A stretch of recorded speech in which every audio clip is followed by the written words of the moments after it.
Rainbow Six Siege professional players are some of the most knowledgeable people in the world on the topic of how to play Siege. Their teams craft strategies that shape the way Siege is played at all levels, and many times they are the first to discover unthinkable ways to play operators and to take advantage of new utility. So in today's video, I'll be showing you 15 of the most important things I've compiled over my years of watching professional play. I hope you all enjoy. Now, the first major thing I've noticed while watching professional play is that you always want to be in positions to trade your teammates. In Pro League, players are rarely by themselves. They're always in a position where their teammate can trade them off if they die. And this is crucial, because if the enemy team ends up getting an advantage in a gunfight, you want to be able to trade that off so that way they're not at a man advantage later on in the round. This is why when you're going on a roam, you always want to have a teammate roaming nearby, so that way if you die, you can end up calling out the enemy's position and they can pick up that frag for you. And that's also why when you're on the attack and you're entering the building, you always want to have other people in the general area around you, so that way if you end up dying early, your teammates can trade you off. This is something that you will get better at over time, especially if you start playing with other players consistently, because it does require a decent amount of communication to do it right. But if you and your teammates or your friends can figure out how to position yourselves appropriately to pick up trades, then you're going to be in a way better position than the average ranked player. And another hugely important thing that a lot of people miss that I learned from watching Pro League is how to isolate gunfights. In Siege, you always want to position yourself in a way where you're only taking 1v1 gunfights. You want to try to avoid being open to multiple angles at once, and you definitely want to avoid opening yourself up to getting shot at by two enemies at once. This will almost guarantee that you die, and it will also lower your chances of picking up a frag in the process. This is how professional players are able to pull off such good clutches, because they're able to create a mental picture in their head of where all the enemies are positioned on a map, and they're able to position themselves in a way where only one enemy can take a gunfight against them. If you can get this part down and do it effectively, you will instantly be a way better player in the clutch scenarios, but it'll also make you better in general throughout a round, because obviously having good positioning in Siege is hugely important. Additionally, another thing I've gathered from Pro League over my years of watching is the importance of intel. Pro League players typically bring as many operators as they can justify that can help them acquire utility, and it can have a huge impact on your team's ability to win rounds. There's been multiple occasions where pro players have been on operators like Maestro or Echo and have clutched rounds in professional play. There's been multiple scenarios where a cheeky Valkyrie camera or drone has provided crucial intel that has allowed teams to win their rounds, and there's many more examples of this. You want to try to be taking advantage of these intel operators as much as you can, and that doesn't only apply to operators that bring cameras.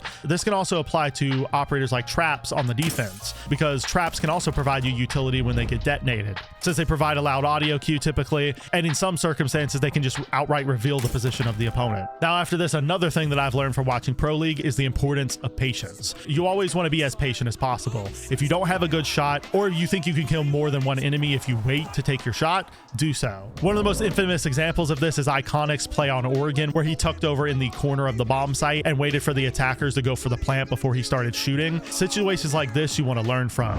Always try to have as much trigger discipline as possible, because if you think you can either A, buy your team more time, or B, potentially get more frags by waiting, it's almost always worth it. And a lot of times being too trigger happy and not having any trigger discipline can end up actually getting you killed, because it will reveal your position to multiple enemies and end up getting you killed. Another thing that professional players do way better than the average person is keeping a positive mentality.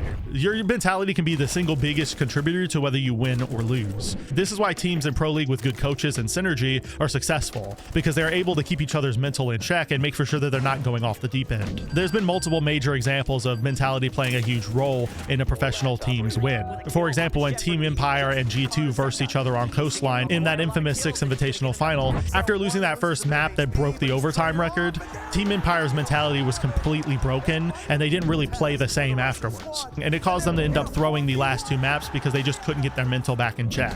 So trust me, if it can happen to professional players, it can happen to you.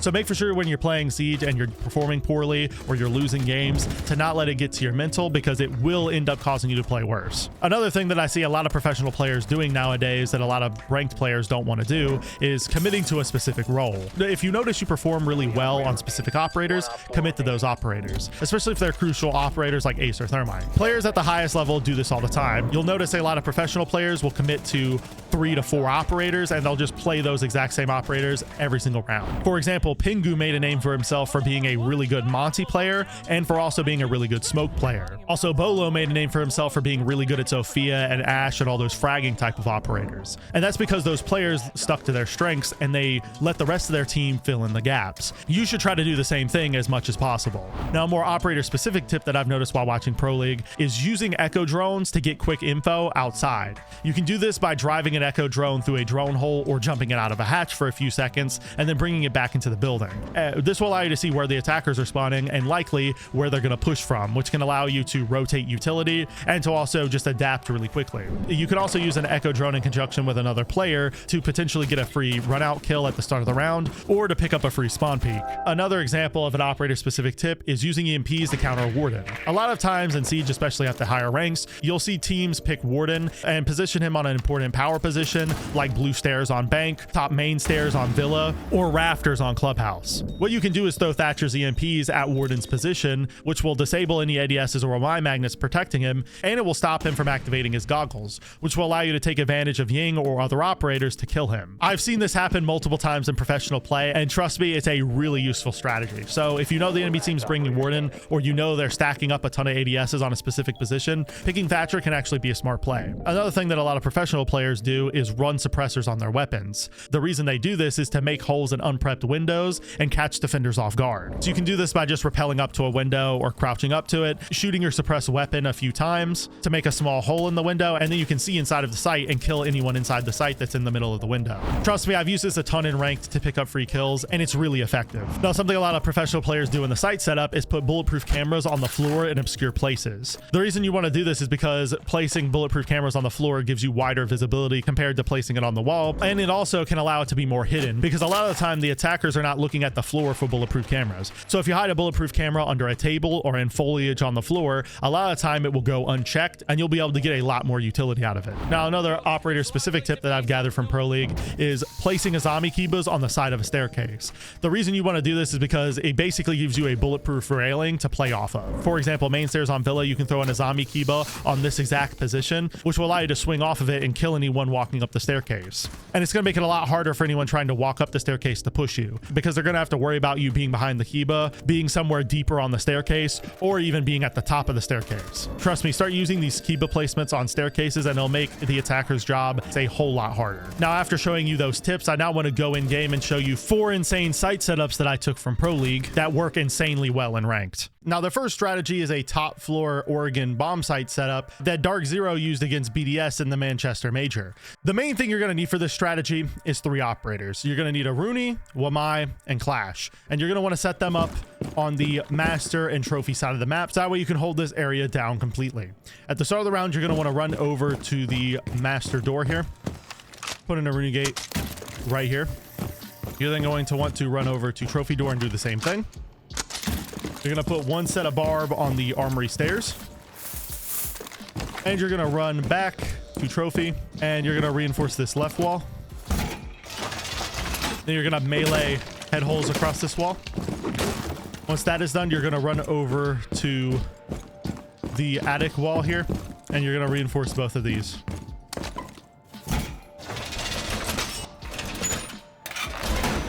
And after that, you can put your last Rooney gate and piece of barbed wire wherever you want. I like to put the last 2 pieces of utility over here on the white side. So I like to put a barbed wire right here on the stairs and then a Rooney gate on the double window here.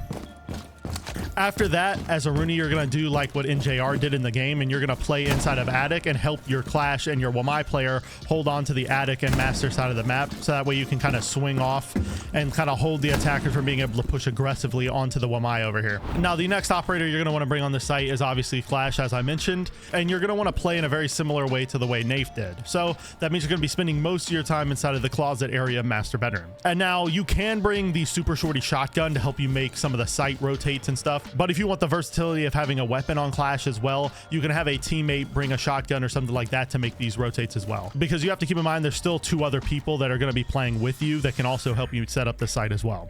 So at the start of the round, you're going to want to run over to the closet wall here and make a shotgun hole.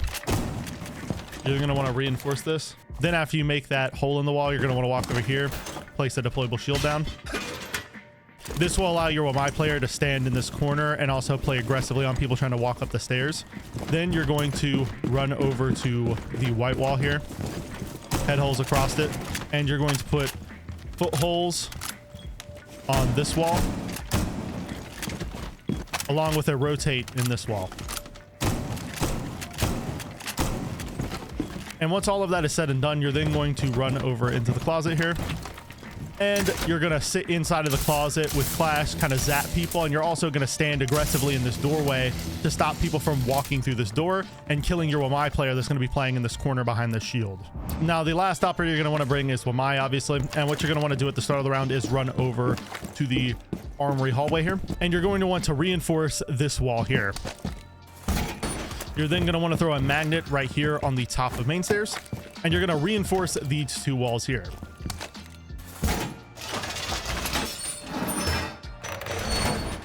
Then you can walk in here, throw a magnet on the trophy door, throw a magnet on the master door. And then to cover all your bases, you can also have Wamai reinforce this left attic wall here. And you can have him reinforce this wall next to the footholes.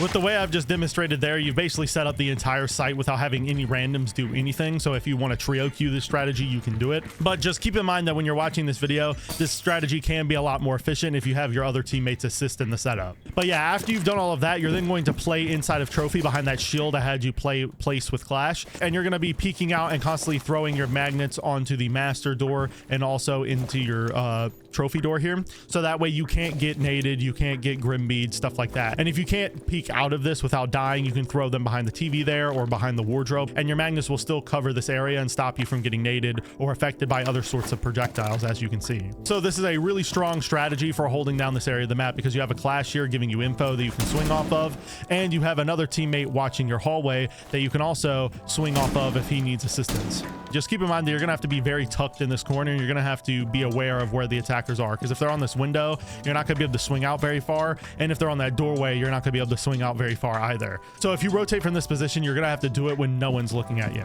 Now, the second strategy is a strat that E1 used against CAG in the Manchester Major as well, but on the cafe top floor. And the operators that are gonna be absolutely necessary for this strategy is a Wamai, Castle, and a Warden or some other operator with a shield. And at the start of the round with Castle, what you're going to want to do is run over to White here. You're going to want to Castle this off. You can throw a prox alarm here if you bring prox alarms, or you can put a BP down if you want. Then you're going to run over to this hallway window and you're going to Castle this off as well. Then you're going to make a shotgun rotate in this wall, and you're going to make a rotate into this wall as well. After that, you're going to put a barricade right here. And you're going to put a barricade right here on this door. And your last beeper can either go on the new hatch or the red door here. It kind of depends on, you know, where the rest of your utility is at. And then you're going to want to put a shotgun hole right here. So that way you can peek out of this shop and kill anyone who tries to drop red hatch. And after you set that up, the last thing you have to do is reinforce this wall in the corner here. And once you've done that, you're then as Castle just going to sit inside of Shigar shop the entire round and take gunfights on people who try to drop red and who try to drop new hatch. Now, the reason why those castle barricades are placed in the way they are, and the reason why you're making a rotate into this wall, is to support your Warden player or your operator with a deployable shield. And then what you're going to want to do with that operator is walk into the supply room here, and you're going to put a shield right here close to this wall. This will allow you to peek out of this rotate that you had Castle make a second ago, which will allow you to kill anyone who tries to walk out from minibar or through the double door here. And it will also allow you to peek out the side onto people walking from stage as well. Once you've set up this deployable shield, you're then going to go behind you and you're going to set up a rotate in this wall and reinforce this left wall. And you're going to run into Cocktail here and you're going to reinforce this wall and put a rotate in it as well. Then if you have additional time left, you're going to want to, with your shotgun, walk to the bar here, and you're going to want to shotgun as much of this out as you can, and you're going to want to shotgun this mini bar here as well by the default plan. Now, if you end up doing this properly, then you can peek bar stock here and shoot anyone walking in through the mini bar. And you can also move up behind the bar and shoot anyone on the default plan. And then once all of that is set up, you're then just going to sit inside of this room behind your deployable shield with Warden the entire round. And you're just going to hold this down, taking advantage of your glasses. And like I said, the final required operator for this site is a Wamai, so that way you can kind of deal with some of the projectiles that the enemy team is inevitably going to throw at you when you're trying to hold down these areas. So at the start of the round, you're going to run over to Pixel here. And once you get to Pixel, you're then going to reinforce this right bathroom wall. You're also going to reinforce this left bathroom wall here. Then you're going to run into Cigar, and you're going to reinforce the two red walls here. Then you're going to use your magnets to throw magnets onto piano here, or stage, to stop people from rappelling on the stage windows here and throwing projectiles at your teammates through the rotate, or also onto Pixel here. And you can also throw some magnets on the double door there, or on minibar if they start pushing over there. And I'd also recommend putting some magnets over on the skylight, so that way if the enemy teams tries to do a rush strategy where they spam Ying Candelas or Grimbees into the site, they'll have a little bit of a harder time doing so. After you've done all of that, then as Wamai, you can just play in here in your bathroom and kind of swing out on people who try to walk over through minibar and stuff. And that's about all the required operators you have. But I do have one more recommendation for this strategy that will help you out a ton, which is bringing another deployable shield operator and having them do this. Now, whatever operator you choose to be the other deployable shield guy, I recommend having them run over to Pixel like Wamai did, and you're going to have them place a shield down right here on Pixel. This will allow your Wamai player to swing in behind the shield and take gunfights on people inside of Cigar. And it will also allow him, from the safety of the shield here, to shoot through this soft wall and kill anyone on default plant that tries to go for the default plate later in the round, which can really save your round if things start going south. If your team starts calling out, hey, there's a guy running towards the default plant, you can shoot through this soft wall and kill him before he's able to get to the default plant spot. And if you can't, then you can just walk over here to this bathroom hole and try to take a gunfight on him as well. And yeah, other than that, you don't really have to do anything else with your deployable shield operator here. You can either have them play on white stairs or rotate back to cocktail or whatever, but they don't really have anything that they necessarily have to do other than place that shield down in the corner. And the fifth operator can kind of be whatever you want it them to be. It's entirely up to you. And this is a strategy that I discovered when watching the Beast Coast versus Team Liquid game in the Manchester Major. What both teams did throughout the match was bring Legion, Vigil, and Solace and do an extremely heavy roam with specific rotates to allow them to fall back to the bomb site if the pressure got onto them. And so because of that, I'm going to be showing you how to do that exact same strategy. At the start of the round, you're going to want to run upstairs with Vigil as your first operator, and you're going to want to go into the lobby area here and reinforce the hatch. Once this is reinforced, you should also start looking for drones, and then you should make your way upstairs and make a rotate into this wall right here on the left side. And you can use your shotgun to prep this hatch for a drop. Once you've opened this hatch and reinforced the lobby hatch, you're pretty much good to just stay upstairs and prepare for your roam. You're just going to sit on the top floor of the map and kind of apply some pressure onto the attack, so that way they can't just walk in here for free. And then you can fall back if you need to that janitor hatch if they start pressuring you really hard. And if pressure gets really bad, you can also fall back to the elevator hatch and pop this as well. Now, the second operator you're going to want to bring is Legion. And at the start of the round with him, you're going to want to run upstairs like you did with Vigil, except you're going to stop on the first floor here and make a rotate into tellers here. Once you make that rotate, you're then going to run over to the lower elevator wall here, and you're going to reinforce this. You're going to put a goo right here. And then you're going to want to put your BP inside of open somewhere, like maybe here. And you're going to want to open this hatch, and you're going to want to put a rotate right here on this left wall. And then the last thing you're going to want to do is walk over and pop the blue hatch here. After that, you're going to want to set up goos around the area of the map near your rotates and stuff, so that way you know where the attackers are pushing from. And then you're just going to play in the admin archives area and kind of hold off a teller's push and a lobby push and kind of take advantage of these angles that you've created and those two reinforcements there to roam upstairs and hold down the main stairs part of the map. Now, the final operator that's required for this strategy is a Solace. And all you're going to have Solace do is just to help our team set up the site by putting down the default reinforcements and stuff. And then once you've put down the default reinforcements and you've helped your team set up the site a little bit, and you've put your BP somewhere inside of the site, you're then going to run upstairs. And you want to open this hatch so that way your team can also drop down the hatch and take advantage of those 2 reinforcements you placed to kind of rotate into a somewhat safe drop back to the bomb site. And then you're going to play inside of the open area part of the map while your Legion's playing over in the admin and tellers area of the map. And Solace and Legion are just going to work together to hold the first floor of the map while Vigil's upstairs. And then when Vigil needs to fall back, he'll drop down and support Solace and Legion in holding down the first floor here. And then all your teammates on the site have to worry about is the garage push and the blue push. So if you have your other 2 teammates on site watching those areas, this roam should be pretty successful. But if they start really pressuring the site, you guys can always just drop down the hatches you opened. Now the final site setup is going to require a 5 stack because you need a lot of coordination to make the setup work, but it's extremely strong. This strategy is a site setup specifically for the T-Room bomb site on Skyscraper, and it's something that Beast Coast used against Team Liquid in the semifinals of the Manchester Major. Fett is an extremely good coach. I have a video coming out in the near future where I interview him and tell his story on how he got into the Pro League career because I think he's such a good coach. And he is likely one of the minds behind this strategy. So I recommend you go subscribe to his channel if you want to see some insane Pro League breakdowns. But for the sake of this strategy, what you're going to want to do is you're going to want to bring a Warden, a Frost, a Smoke, a Valk, and a Goyo. And what you're going to want to do with Warden is at the start of the round, you're going to run over to Dragon here, and you're going to place a shield down in this corner near the pillar.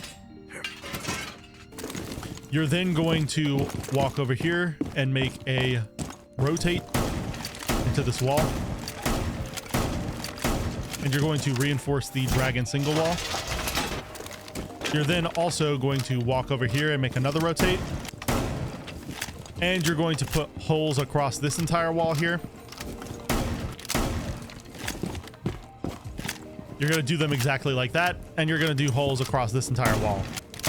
Now what this does is it allows you to play inside of XE and swing anyone, and it's going to make it very hard for the attackers to push through this wall. It also allows you to play from this rotate here to also swing out on anyone walking through the breach as well, which makes the attacker's job taking this part of the map extremely difficult.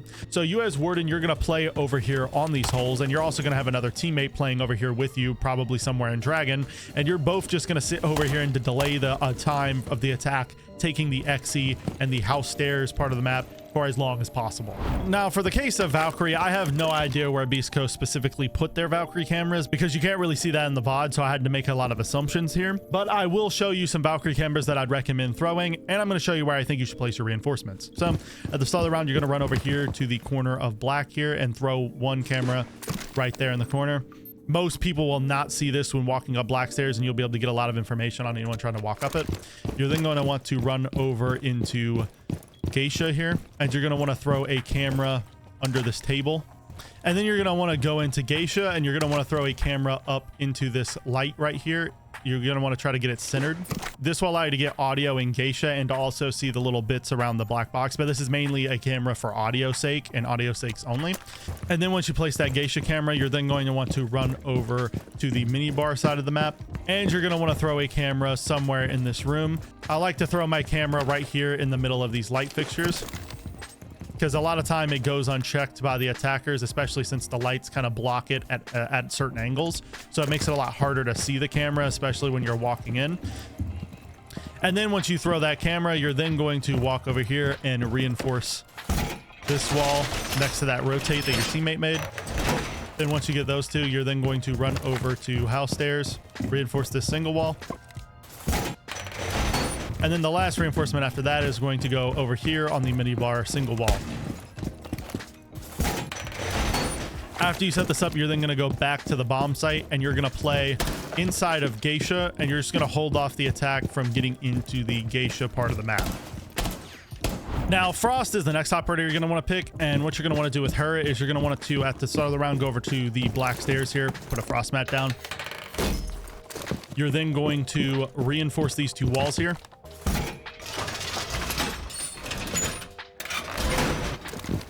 Then you're going to set up a shield right here on black stairs to play behind. Then once you set up the shield, you're then going to run over to the hallway here, and you're going to put holes across the floor here. You're going to put head holes across this wall here. And then you're going to reinforce this left wall. Put a rotate into Geisha here. And then you're going to put some holes in the side of this wall right here. This will allow you from the A bomb site to see into B site and stop people from propelling into the window. And it basically just shuts down the entire area of this bomb site from the attackers without you ever even having to enter it. So this is like a really good way to stop the attackers from pushing the B site and going for a B push. Then after you do all of that, you then just have to place your last couple frost match, which I like to put one right here on the Geisha window. And then I like to put another one over here on the drum stairs. Once this is done, you can pretty much have Frost play anywhere on the map. I like to have her play over here in drum, so that way she can take aggressive fights on people who try to push in through Geisha, and so she can help her team hold off anyone from walking into Terrace while they're dealing with the Dragon and the XE side of the map. Now, the next operator in your lineup is going to be Smoke, and what you're going to want to do with him at the start of the round is walk over to T here, make shotgun holes on this wall so that way you can vault over. You're then going to reinforce this mez wall here. Then you're going to walk over to black stairs and put a set of barbed wire right here on the actual stairs. And then a set of barbed wire in the hallway right about here. 2 sets of barbed wire on black stairs. And then you're going to run over to Geisha. And you're going to reinforce this wall here. And this wall here. Once you've done this, you're then going to make a rotate into restaurant stairs. And you can also put some holes up here if you want, so that way you can throw smokes over it and into Geisha. And so you can also throw smokes over down the hallway from inside of Geisha over towards black stairs. And yeah, once this is set up, you're then as Smoke just gonna play on black stairs over here. You can play behind that shield that was placed, or you can play on the actual staircase itself with your shotgun. And you're just gonna play over here and stop the attack from taking black stairs. And if your team needs you to rotate, you can rotate and use your smoke canister somewhere else.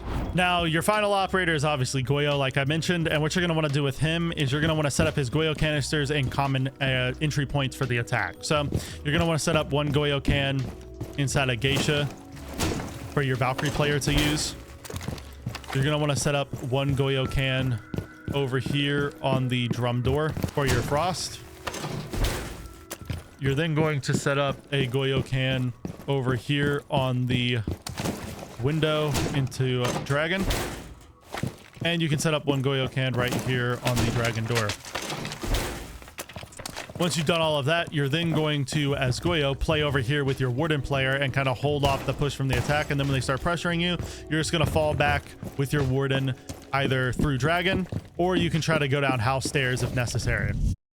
Anyways, that about wraps up today's video. Let me know if one of these tips helped you, or if you have any tips of your own from Pro League in the comments down below. I'd love to hear from you. If you enjoyed today's video, I make Siege content just like this twice a week, so go subscribe to the channel and follow me on Twitter if you don't want to miss the next upload. If you want to watch another video just like this one, a video will be popping up on your screen right now that I'm sure you all enjoy. I'll see you next time, friends, and peace.